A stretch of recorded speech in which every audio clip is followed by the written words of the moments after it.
जय शनिदेव। प्रिय दर्शकों, मैं राजेश जोशी आपका ज्योतिष जागृति केवल सत्य कार्यक्रम में आज फिर से स्वागत करता हूं। प्रिय दर्शकों, जैसा कि आप जानते हैं, हमारी चर्चा शुरू हो चुकी है हर लगन कुंडली में आपके इष्ट ग्रह और आपके इष्ट देव को लेकर के। मैंने मेष लगन की कुंडली में आपको जानकारी दी, कल तक मैंने वृष लगन की कुंडली में आपको जानकारी दी और मेरी कोशिश साथ में ये रही मैं आपको उनकी 12 भावों में प्लेसमेंट्स के क्या क्या रिजल्ट्स होते हैं ये भी आपको साथ में समझाता चला जाऊं, ताकि आपको पता चल जाए कि आपका पंचमेश किस किस भाव में अपनी दशा अंतरदशा में आपको कैसे रिजल्ट्स देने वाला है। डिग्री वाइज क्षमता उसमें कितनी है, आप ये स्वयं देख के निर्णय कर लीजिएगा कि वो कैसे रिजल्ट्स और कितने प्रतिशत आपको देने वाला है। प्रिय दर्शकों, अपनी इसी श्रृंखला को कंटिन्यू करता हुआ आज हम बात शुरू करते हैं मिथुन लगन की कुंडली की। मिथुन लगन की कुंडली इसलिए बनी क्योंकि लगन में ही 3 नंबर लिखा है। 3 नंबर मिथुन राशि होती है जिसके स्वामी ग्रह बनते हैं बुध देवता। बुध देवता की इस मिथुन लगन की कुंडली में हमारा जो पंचमेश बनता है, तुला राशि जहां आती है पंचम भाव में, वो शुक्र देवता की आती है। यानी पंचम भाव हमारी संतान का, पंचम भाव हमारे पेट का, पंचम भाव हमारे लव रोमांस में कामयाबी का, अनसर्टेन गेन्स का, मेंटल पावर और माइंड की स्ट्रेंथ और विल पावर का। पंचम भाव इन सब चीज़ों की वजह से शुक्र देवता का डिपार्टमेंट माना जाता है। शुक्र देव इसके स्वामी ग्रह माने जाते हैं, यानी पंचमेश शुक्र माने जाते हैं मिथुन लगन की कुंडली में। दूसरा डिपार्टमेंट शुक्र देवता को मिला 12वां घर। 12वां घर यानी फजूल के व्यय का, विदेश सेटलमेंट का, जेल यात्रा, अस्पताल का खर्चा, हस्बैंड वाइफ का पर्सनल टाइम भी शुक्र देवता को मिला। तो इस लगन कुंडली में प्रिय दर्शकों, बुध देवता की यानी मिथुन लगन की कुंडली में जिसके स्वामी ग्रह बुध बने, यहाँ पंचमेश शुक्र देवता आपके इष्ट ग्रह माने जाते हैं। शुक्र देवता हमारी पूरी लक्ष्मी का कारक ग्रह माने जाते हैं, शुक्र देवता का इष्ट देवता माने जाते हैं। अगर आप वैभव लक्ष्मी का पाठ करते हैं, वैभव लक्ष्मी के व्रत करते हैं, तो भी शुक्र देव प्रसन्न होकर के आपको रिजल्ट देने में बाध्य होते हैं। हर मिथुन लगन वाले जातक अगर शुक्र देवता की एक माला रोज ओम शुक्राय नमः कर लें, या वैभव लक्ष्मी का व्रत कर लें, या संतोषी माता का व्रत या पाठ पूजन कर लें, वो सदैव उनके लिए लाभान्वित होगा। हर मिथुन लगन के जातक के लिए उनका इष्ट ग्रह शुक्र बनता है और उनके भी आगे इष्ट देवता जो हैं वो वैभव लक्ष्मी या ये संतोषी माता का व्रत करना उन्हें लिए सदैव लाभान्वित होता है। तो प्रिय दर्शकों, आज हम बात शुरू करते हैं हमारे पंचमेश शुक्र देवता जो इस लगन कुंडली के इष्ट देव या इष्ट ग्रह माने जाते हैं, वो अलग अलग भावों में अपनी दशा अंतरदशा में हमें क्या रिजल्ट्स देते हैं। पर प्रिय दर्शकों, मेरे रिजल्ट्स कहने में उतनी वेरिएबिलिटी अवश्य होगी जितनी उस ग्रह की डिग्री वाइज क्षमता आपकी जन्म लगन कुंडली में होगी। मेरे ग्रह को डिफाइन करने के बाद आप ये निर्णय ज़रूर कर लीजिएगा कि आपके शुक्र की प्लेसमेंट जिस भाव में है उसमें डिग्री वाइज क्षमता कितनी है। जितनी उसमें डिग्री वाइज क्षमता होगी, अपनी दशा अंतरदशा में उतने प्रतिशत पॉजिटिव रिजल्ट देने में वो सक्षम ज़रूर होगा। अच्छा भी बुरा भी, ये दोनों तरफ से आप निर्णय कर लीजिएगा, लेकिन प्रतिशत उसकी डिग्री वाइज क्षमता देखकर ही निर्धारण कीजिएगा। तो अगर प्रिय दर्शकों लगन में ही शुक्र देव पड़े हो मिथुन लगन की कुंडली में, यानी त्रिकोण का मालिक का त्रिकोण में आना सदैव बहुत ज्यादा शुभ फलकारी होता है। जातक की पर्सनैलिटी बहुत ज्यादा प्लीजिंग होती है और जातक बहुत ज्यादा बुद्धिमान होता है, बहुत ज्यादा सोचने समझने की शक्ति होती है उसके अंदर। जो भी काम करता है बहुत ज्यादा सोचने समझने के बाद करता है और उसमें सदा कामयाबी हासिल करता है। शुक्र की दशा अंतरदशा में शुक्र देव ब्यूटी का कारक माने जाते हैं। लगन में आना जातक के लिए एक सुंदर पर्सनैलिटी का सूचक माना जाता है। और दूसरी बात, शुक्र इस लगन कुंडली में योग कारक ग्रह भी हैं, तो सदैव अच्छा फल देने में बाध्य सिद्ध हो जाते हैं। तो लगन में आए हुए शुक्र देवता जातक को बुद्धिमान भी बनाएंगे, ज्ञानवान भी बनाएंगे, अच्छी प्लीजिंग पर्सनैलिटी भी देंगे, लव रोमांस में कामयाबी भी देंगे, अनसर्टेन गेन्स भी देंगे। यानी पंचम भाव संबंधी सारे पॉजिटिव रिजल्ट जातक को अवश्य मिलेंगे। विल पावर और मेमोरी पावर स्ट्रॉन्ग करके जातक को एक सूझवान पर्सनैलिटी बनाएंगे। यहां से शुक्रदेव ने जितनी दृष्टि सप्तम भाव पर डाली, शुक्र की दशा अंतरदशा में सदैव जातक का दाम्पत्य सुख अच्छा होगा, पार्टनरशिप में सदैव लाभ मिलेगा और जातक को नित्य नए डेली वेजेस के नए रास्ते खुलेंगे और जातक अपना जीवन यापन अपने डेली वेजेस के आधार पे बहुत ज़्यादा अच्छा निर्णय करके बहुत ज़्यादा अच्छा गुजारने के काबिल ज़रूर बना लेगा। तो शुक्र देवता प्रिय दर्शकों लगन में सदैव पॉजिटिव रिजल्ट देंगे। यहाँ से जितनी दृष्टि सप्तम भाव पर डाली तो सप्तम भाव संबंधी भी पूर्णतः पॉजिटिव रिजल्ट देने में बाध्य सिद्ध कर सकते हैं। अगर बृहस्पति भी कहीं अच्छा पड़ा हुआ तो शुक्र की जितनी दृष्टि सप्तम भाव पर डाली हुई, सप्तम भाव पर डाली हुई दृष्टि आपके लाइफ पार्टनर को भी ब्यूटीफुल बनाने में सदैव मददगार सिद्ध होगी। दर्शकों अगर शुक्रदेव यहां दूसरे भाव में पड़े हुए कर्क राशि में यहां पर पड़े हुए शुक्रदेव जातक को कहीं ना कहीं सिंगर बनाने की काबिलियत अपने अंदर रखते हैं। जातक कहीं ना कहीं अच्छा प्रवक्ता होता है। जातक समाज में अच्छी नींव डालकर अपने घर परिवार के लिए शुभता में बढ़ोतरी करने में सदैव सहायक सिद्ध होता है। दूसरे भाव में बैठा हुआ शुक्र देवता दूसरे भाव के संबंधी सारे पॉजिटिव रिजल्ट देता है। धन का अभाव शुक्र की दशांतरा में कभी नहीं आता। परिवार कहीं ना कहीं से पूर्णता उस जातक का साथ देने वाला होता है और जातक इतनी अच्छी वाणी बोलता है कि सामने वाला बैठा सुनते सुनते उसे सुनना पसंद करने लगता है। उसे वो वाणी अच्छी लगती है और वो समझदार वाणी उसके लिए बेनिफिशियल हो, लेकिन वो सदैव उस वाणी की एप्रिसिएशन करता मिलता है। तो दूसरे भाव संबंधी सारे पॉजिटिव रिजल्ट उस जातक को अवश्य मिलते हैं।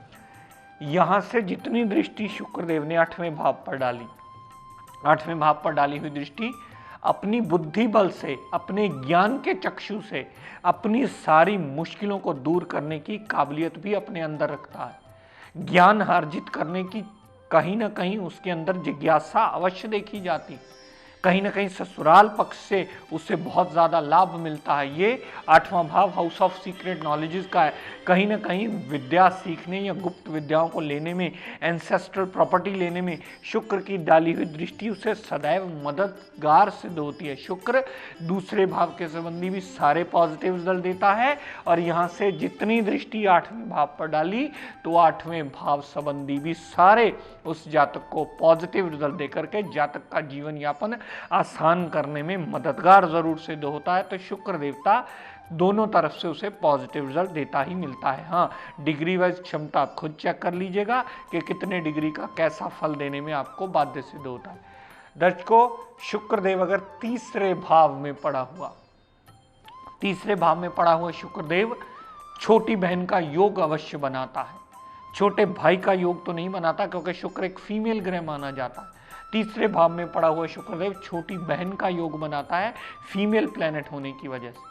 छोटी मोटी यात्राएं अवश्य करवाता है, लेकिन वो यात्रा सदैव लाभान्वित होती है। उस यात्रा से जातक सदैव कुछ गेन करता है। छोटी बहन की सपोर्ट उसे अवश्य मिलती है। यहाँ से शुक्रदेव ने जितनी दृष्टि 9वें भाव पर डाली, पिता के साथ मनमुटाव जल्दी नहीं होता।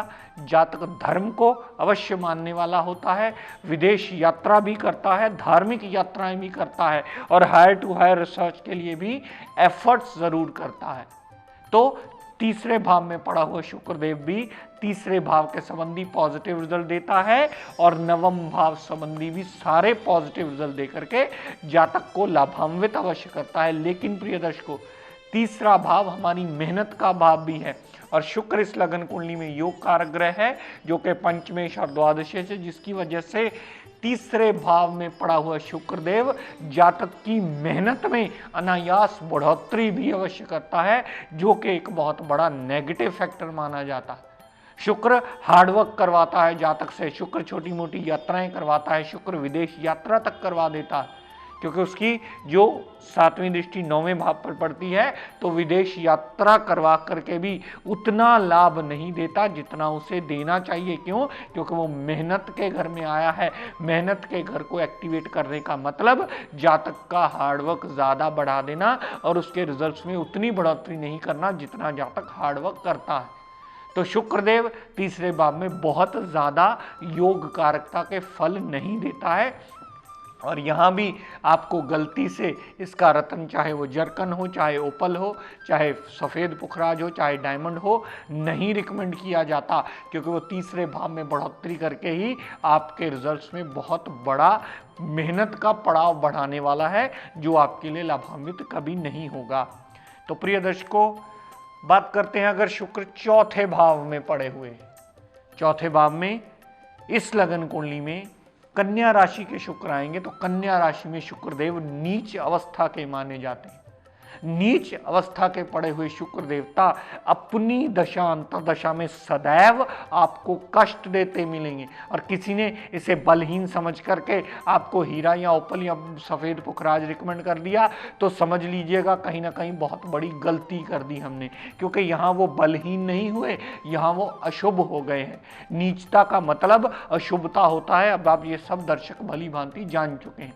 तो चौथे भाव में शुक्र अगर नीच का पड़ा होगा, इसकी दशा अंतर्दशा जब भी चलेगी, माता को कष्ट होने का योग बनता है, माता से कष्ट होने का योग बनता है, माता से मनमुटाव होने का योग बनता है। जिस भी जातक का गाड़ी, भूमि, वाहन, मकान लेने वाला हुआ, वो जातक को कभी नहीं दिलवाने वाला। क्यों? क्योंकि वो नीच अवस्था में आया है और चौथे भाव को खराब करने वाला है। चौथे भाव संबंधी सारे रिजल्ट आपके डिले होंगे, सारे रिजल्ट आपके नेगेटिव होंगे। यहाँ से शुक्रदेव ने जितनी दृष्टि दशम भाव पर डाली, तो कामकाज का बंटाधार करने के लिए अकेला काफी है यही शुक्र देवता। कभी शुक्र की दशांतरा में कामकाज सेटल नहीं होने देगा। वैसे भी शुक्र देवता हमारे ऑर्बिट में सबसे बड़े प्लैनेट्स की गिनती में आता है, और इसकी महादशा भी सबसे लंबी चलती है, 20 वर्ष की महादशा होती है। अगर कहीं डिग्री वाइज बलाबल हो और यहाँ शुक्र पड़ा हो, जातक की दशांतरा चल पड़े, उसके कामकाज में उसे सदैव ऑब्स्टेकल्स ही मिलती हैं, उसका कामकाज कभी सेटल होता ही नहीं है।